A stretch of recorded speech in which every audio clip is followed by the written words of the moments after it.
Hello दोस्तों, Pakistan customs dot net की तरफ से एक बार फिर मैं हाजिर हूँ एक नए वीडियो के साथ। इस वीडियो में हम देखेंगे कि अगर हम कोई छोटे पैमाने पर कोई कारोबार स्टार्ट करना जा रहे हैं तो क्या आइडियाज़ होंगे, कौन सा कारोबार हमें स्टार्ट करना चाहिए जो कम इन्वेस्टमेंट में ज़्यादा मुनाफा दे सके। तो इस वीडियो में हम दरअसल यही सब चीज़ें डिस्कस करेंगे। तो दोस्तों, इससे पहले कि हम आगे बढ़ें इस वीडियो में, मैं आपको बताता चलूँ कि एनवीजे डेवलपर्स एंड डिज़ाइनर्स ये हमारे स्पॉन्सर्स हैं। ये वेबसाइट, प्रोफेशनल वेबसाइट बहुत ही कम कीमत में बनाते हैं। ये सिर्फ 8,000 रुपये में एक रिस्पॉन्सिव मोबाइल फ्रेंडली वेबसाइट आपको बनाकर देंगे, आपको कारोबार की, और साथ में डोमेन और होस्टिंग बिल्कुल फ्री देंगे। तो अगर आप इंटरेस्टेड हो अपने कारोबार की वेबसाइट बनाने के लिए तो इनको इस नंबर पर कॉन्टैक्ट कर सकते हो आप। तो चलते हैं हम आज के इस टॉपिक की तरफ। दोस्तों, बेसिकली हमारे यहाँ पर तकरीबन 4 सेक्टर्स के अंदर हम लोगों ने डिवाइड कर दिए हैं। मैंने रिसर्च करके कुछ टॉपिक्स ये मैंने यहाँ सर्च किए हैं आप लोगों के लिए, ताकि मैं आप सब दोस्तों के साथ शेयर कर सकूँ कि बिज़नेस जो आप स्टार्ट करना चाह रहे हो ये डिपेंड करता है कि आप किस चीज़ में इंटरेस्ट रखते हो और आपका एक्सपीरियंस किस चीज़ में है। अगर आप एग्रीकल्चर सेक्टर्स के अंदर अगर कुछ करना चाह रहे हो तो हम ये भी डिटेल्स शो करेंगे कि एग्रीकल्चर में कौन कौन से बिज़नेस हैं जिन पर जो आपको ज़्यादा मुनाफा दे सकते हैं कम इन्वेस्टमेंट में। तो हम डिटेल भी डिस्कस करेंगे। इसी तरीके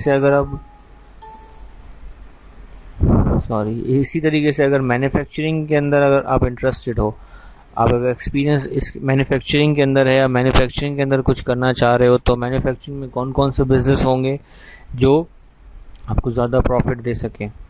इसी तरह रिटेल्स के में भी लिस्ट डिस्कस की हुई है हमने कि अब रिटेल के अंदर आप क्या क्या चीज़ें कर सकते हो। इसी तरीके से सर्विस सेक्टर के अंदर भी डिटेल दी हुई है कि कौन कौन से बिज़नेस हैं जो आपको ज़्यादा मुनाफा दे सकते हैं। तो पहले चलते हैं एग्रीकल्चर सेक्टर में। फर्स्ट करते हैं कि आप इंटरेस्टेड हैं एग्रीकल्चर में, आपका एक्सपीरियंस है एग्रीकल्चर में। तो एग्रीकल्चर में कौन कौन से बिज़नेस होंगे जो आपको ज़्यादा मुनाफा देंगे। दोस्तों, एग्रीकल्चर एरिया जो पाकिस्तान का है वो तकरीबन 20.9% ऑफ जीडीपी का कवर करता है ये, और 43.5% एम्प्लॉयमेंट। तो ये एक बहुत बड़ा एरिया है और बहुत बड़ा सेक्टर है। तो इसके अंदर जो सबसे पहले जो हमने मेंशन किया है एग्रीकल्चर के अंदर वो है बी कीपिंग, शहद की मक्खियाँ वगैरह जो पालते हैं।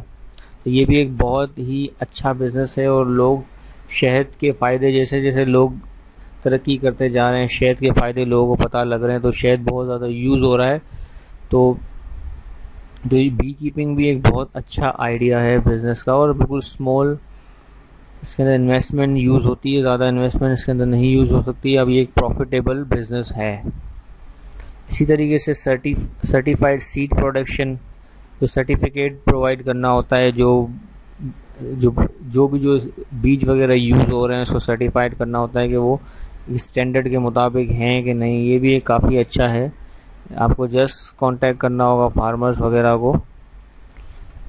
तो ये भी एक बहुत अच्छा बिज़नेस है। इसी तरीके से फ़िश फार्मिंग भी एक बहुत ही अच्छा बिज़नेस है, और इसके अंदर भी कुछ ज़्यादा इन्वेस्टमेंट नहीं करनी पड़ती आपको। ये भी एक बहुत ही अच्छा बिज़नेस है। मशरूम फार्मिंग, ये भी एक ह्यूज प्रॉफिट बिज़नेस है। इसके अंदर बहुत ही ज़्यादा मुनाफा होता है, और ये भी, लेकिन इसके अंदर थोड़ी सी आपको नॉलेज होनी चाहिए, आपको आइडिया होना चाहिए कि मशरूम की कैसे डेवलपिंग वगैरह होती है। जो अगर आप थोड़ी सी भी अगर आप इसकी आइडिया है आपको तो ये बिज़नेस बहुत अच्छा है। इसी ऑर्गेनिक ग्रीन हाउस फार्म, इसी तरीके से पोल्ट्री फार्मिंग है। इसके बाद है sugar cane farming. Agriculture sector में ये तमाम जो लिस्ट किए गए हैं ये ही मोस्ट प्रॉफिटेबल बिजनेस हैं, और कम इन्वेस्टमेंट में इसको स्टार्ट किया जा सकता है छोटे पैमाने पर। इसी तरीके से अगर हम आगे बढ़ते हैं मैन्युफैक्चरिंग सेक्टर की तरफ, तो मैन्युफैक्चरिंग सेक्टर भी काफ़ी बड़ा और वास्ट सेक्टर है। इसकी भी तकरीबन 20.30% ऑफ जीडीपी का कवर करता है ये। तो इसके अंदर जो बिज़नेस है जो छोटे पैमाने पर इस्तेमाल किए जा सकते हैं कम इन्वेस्टमेंट के साथ, वो है detergent powder manufacturing. Garments manufacturing, leather garments making और मैच स्टिक मैन्युफैक्चरिंग। जैसे नाइलून प्रोडक्शंस भी शामिल है इसमें। टूथपेस्ट मैन्युफैक्चरिंग, जो टी शर्ट प्रिंटिंग, ये वो बिजनेस हैं जो काफ़ी प्रॉफिटेबल्स हैं और जो काफ़ी चल भी रहे हैं आजकल।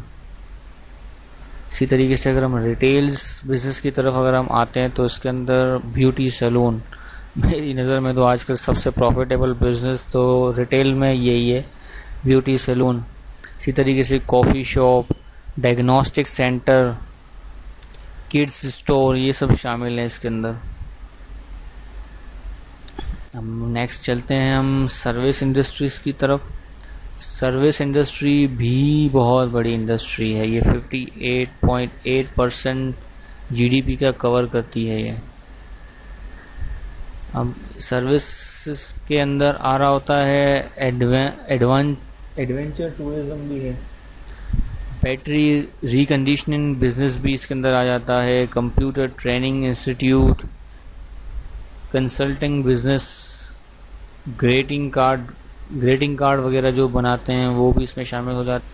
इसी तरीके से internet marketing consulting, mobile car wash भी इसमें शामिल हो जाता है, म्यूज़िक स्कूल भी इसमें शामिल है, ट्रांसपोर्टेशन। तो ये सर्विसेज बिजनेस के अंदर जो है ये काफ़ी प्रॉफिटेबल बिजनेस है और स्मॉल इन्वेस्टमेंट के साथ भी ये इस्तेमाल किया जा सकता है। सो दोस्तों, हमें उम्मीद है कि जो हमने बिज़नेस यहाँ पे लिस्ट शो की है वो आपको मदद देंगे आपका सही कारोबार सेलेक्ट करने में और ऑपरेशन स्टार्ट करने में। सो दोस्तों, अगर आपको ऐसा लगे कि इसमें ऐसा कोई बिज़नेस है जो और होना चाहिए, वो भी अच्छा है, तो आप कमेंट्स में वो मेंशन कर सकते हो और अपनी राय हमें से ज़रूर आगाह कर सकते हो ताकि हम वो भी इसमें ऐड कर सकें। सो दोस्तों, जिन दोस्तों ने अभी तक हमारे चैनल को सब्सक्राइब नहीं किया तो काइंडली वो हमारे चैनल को सब्सक्राइब कर लें ताकि हम मज़ीद ऐसे और वीडियो बनाने का इंस्पिरेशन मिलती रहे। सो दोस्तों, अपना ख्याल रखिएगा। अल्लाह हाफ़िज़।